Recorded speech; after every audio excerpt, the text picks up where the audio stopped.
जाने रे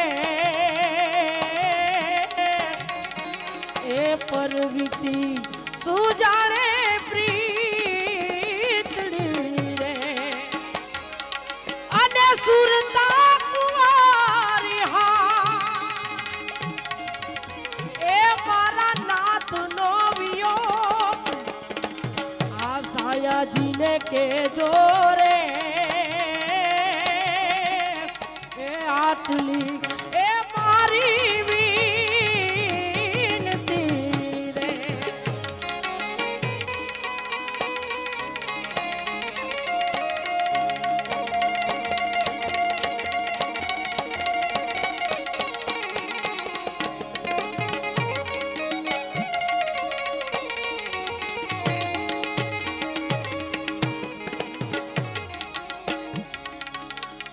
भीम गुरु चरणे रे राम राम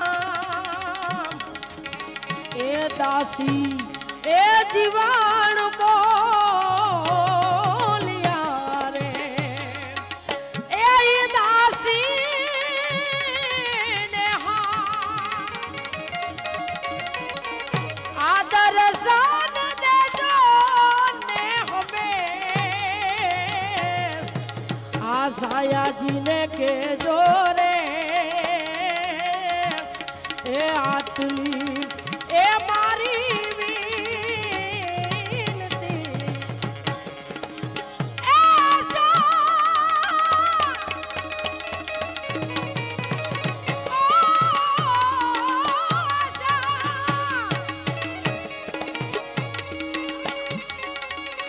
ए आशा आशा जियो जियो जियो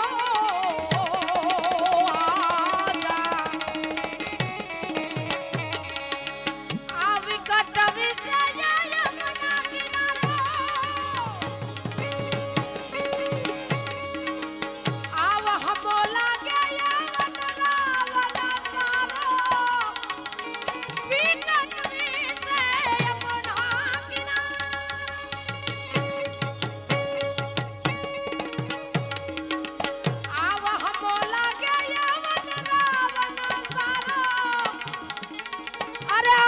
तल पे जीव हमारो अति तल पे जीव हमारो पसी माधव कोड़ा मिलावे रे श्याम विना नूरज सुना लागे श्याम विना व्रज सुना लागे ओ धव हमको न पावे रे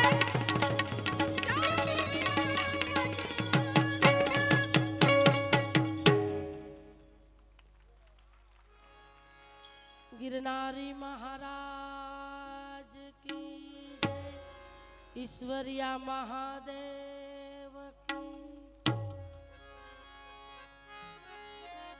काई भूल चूक થઈ હોય તો ક્ષમા કરજો ભાઈનો રાઉન્ડ લઈને પછી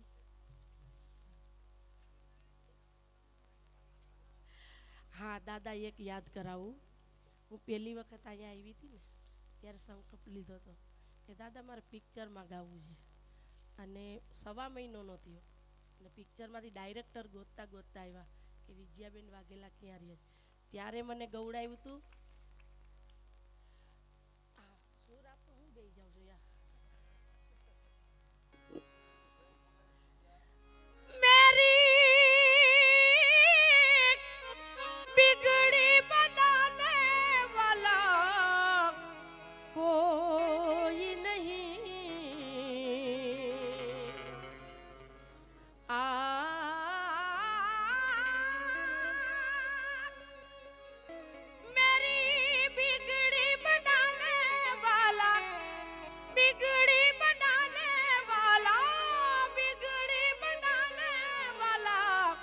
कोई नहीं भोलेनाथ से निराला यहाँ कोई नहीं भोलेनाथ से निराला यहाँ कोई नहीं मेरी बिगड़ी बनाने वाला बिगड़ी बनाने वाला बिगड़ी बनाने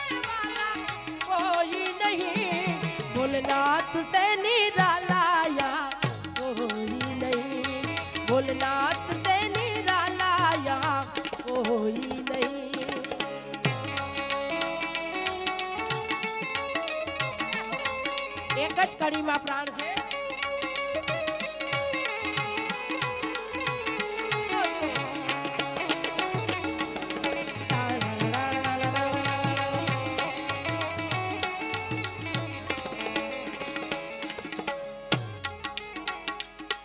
अरे तुमने जग का कष्ट मिटाया, स्वामी हमको क्यों बिखराया. ओ तुमने जग का कष्ट मिटाया, स्वामी हमको क्यों बिखराया.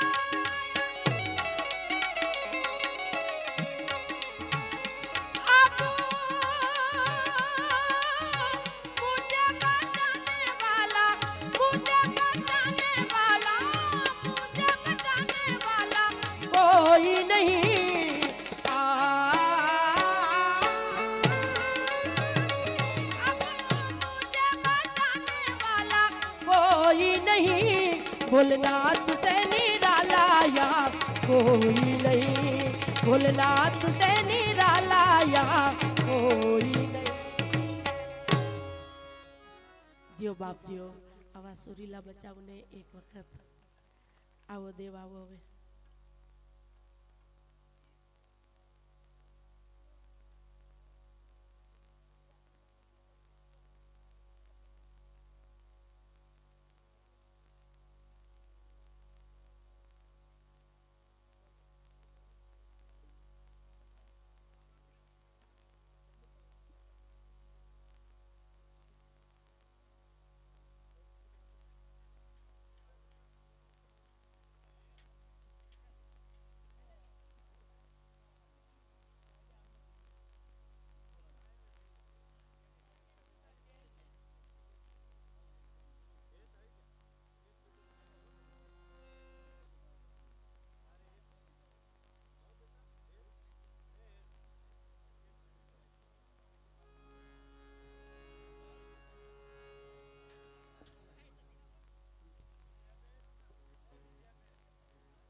વિજયાબેન વાઘેલા એમને જોરદાર તાળીઓના ગડગડાટથી આપણે વધાવી લઈએ. સુંદર ભજનો અને આપણા મૂળ પરંપરાના ઢાળ ઢંગમાં એમણે રજૂ કર્યા.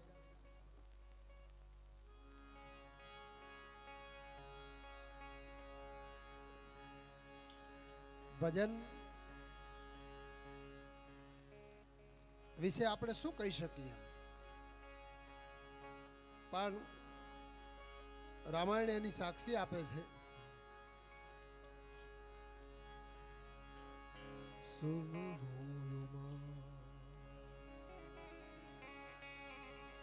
કહુનો ભવય પના સુનહુ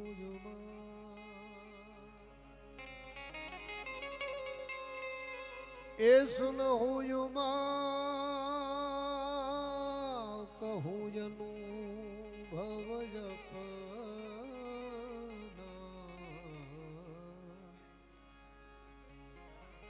સત્ય હરિ ભજન જગત સબ સપના.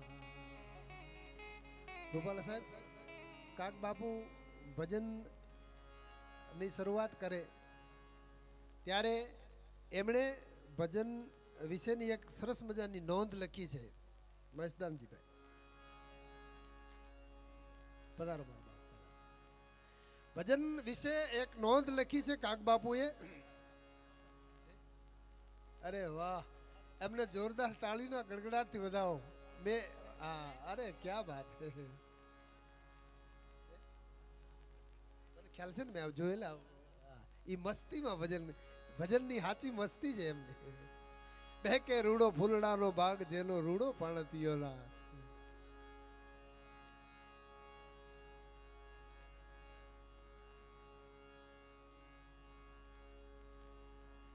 કોઈ પણ નદી છેલ્લે સમુદ્રમાં શૂન્યવત બની જાય છે. કોઈ પણ વનસ્પતિ છેલ્લે ફળમાં વિરામ પામે છે.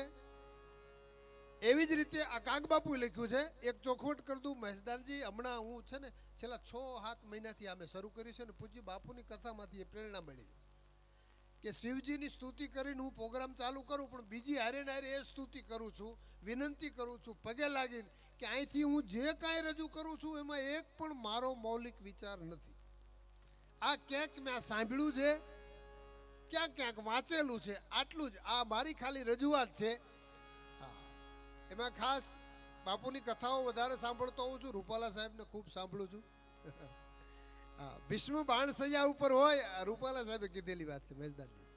ભીષ્મ બાણસૈયા ઉપર હોય, આપણને તો એવું હતું ભાઈ ઈચ્છા મૃત્યુ છે અને ઉત્તરનો સૂર્ય થાય ત્યારે પ્રાણ ત્યાગે આવી આપણી એક માન્ય, અને એ હશે એ બરોબર છે, એને પણ આપણે વધાવીએ, એ વાતને એ વિચારને પણ વધાવીએ. પણ રૂપાલા સાહેબની જબરજસ્ત એક વાત અમે જીતુભાઈને બધા બેઠા હતા એમને કીધું કે એ તો ખરું કે ઉત્તરનો સૂર્ય થાય ત્યારે મારે પ્રાણ તાગું, નકર એ તો ઈચ્છા આ પીડા શું કામ સહન કરે બાણની.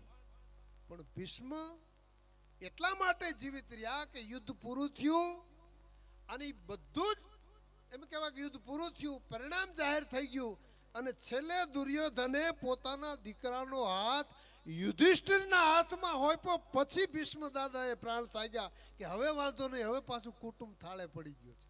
આ કુટુંબ ભાવનાની જે વાત છે એવી વાતો એક અલગ અલગ તર્ક સાથે સુંદર મજાના વિચારો સાહેબ રજૂ કરતા હોય છે. અને આ બહુ જરૂરી છે. સારું સાંભળવું અને પાછું સમજવું એ એટલું જ જરૂરી હોય સાહેબ. એક મુદ્દો કહી દઉં મહેશદાનજી કે આ સંભળાય ને એ પાછું સમજાવવું જોઈએ.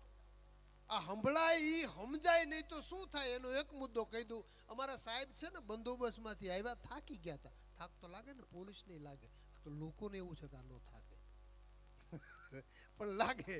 એટલે સાહેબ બંદોબસ્તમાંથી આવ્યા, થાકી ગયા, ચેમ્બરમાં જતા પહેલા બહાર ઓલો પટ્ટાવાળો હોય ને કીધું કે ભાઈ હું થાકી ગયો છું, મારે આરામ કરવો છે અને કોઈ પણ આવે મારી ચેમ્બરમાં નહીં આવવા દેવાની.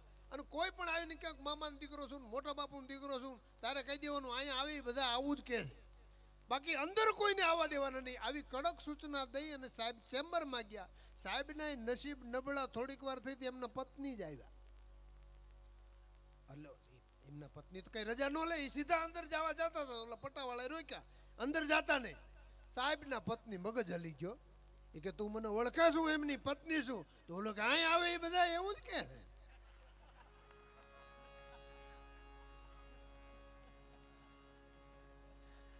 મૂળ મુદ્દાની વાત એ છે કે સંભળાય સમજાવવું જોઈએ. એમ નો સમજાય તો આવા ગોટાળા થાય ને.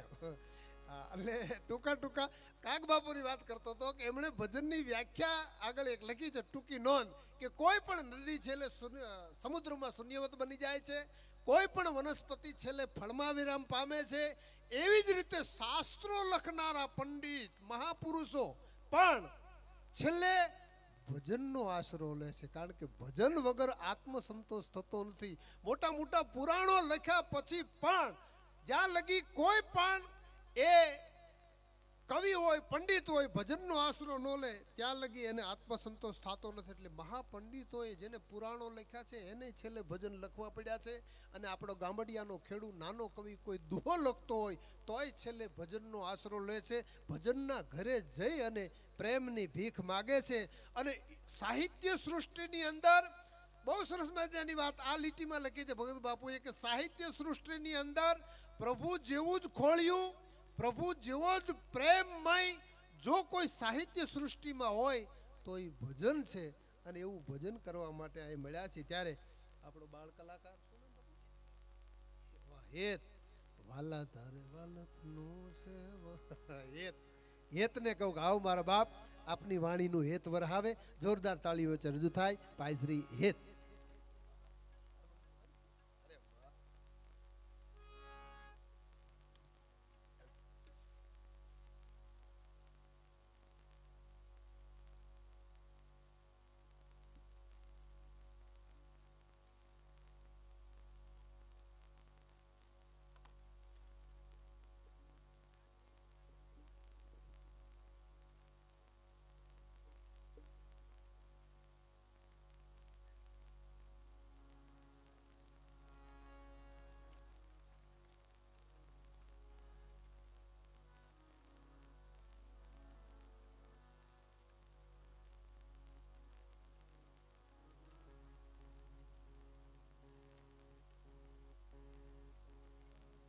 હલ.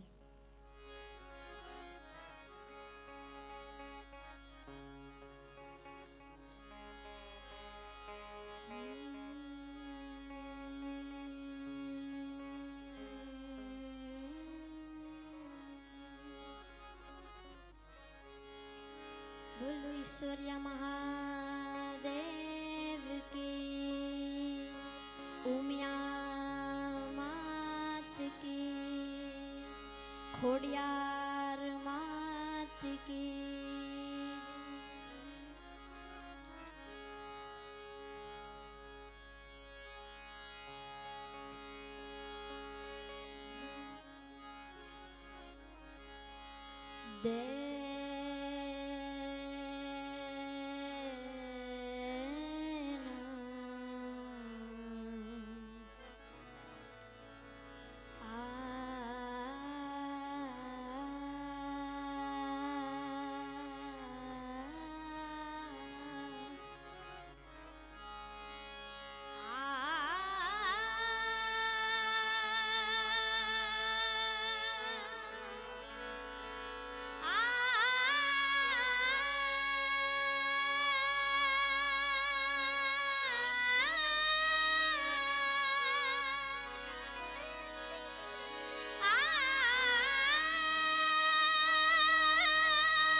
ચિંતા વિઘન વિનાશિની,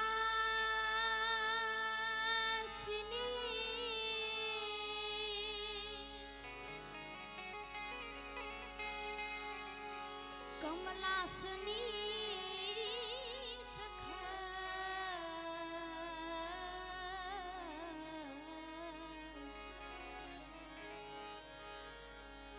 માડી વિષ હથી હંસવા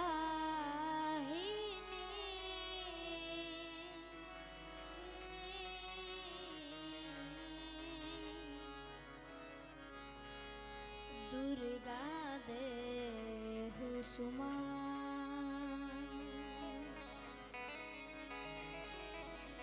दुर्गा देहु सुमा.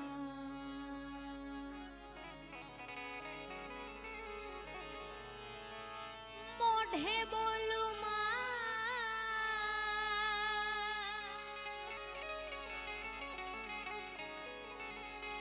મને સાચે નાનપણ સાંભળે,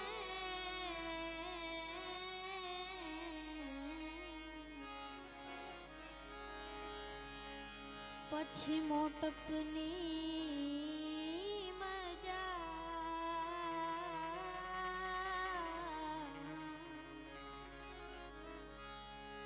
મને કડવી લાગે કાગડા, રમતા ભમતા તારા છોરુડા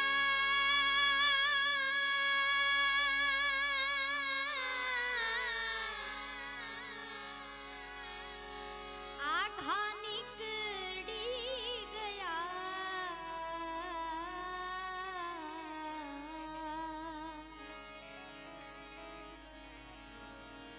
જનની સામી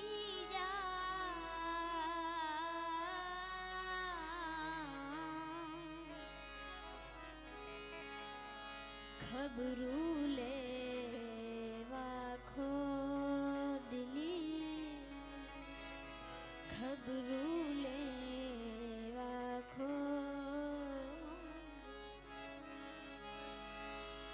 હે જગજનની, હે જગદંબા, હે જગજનની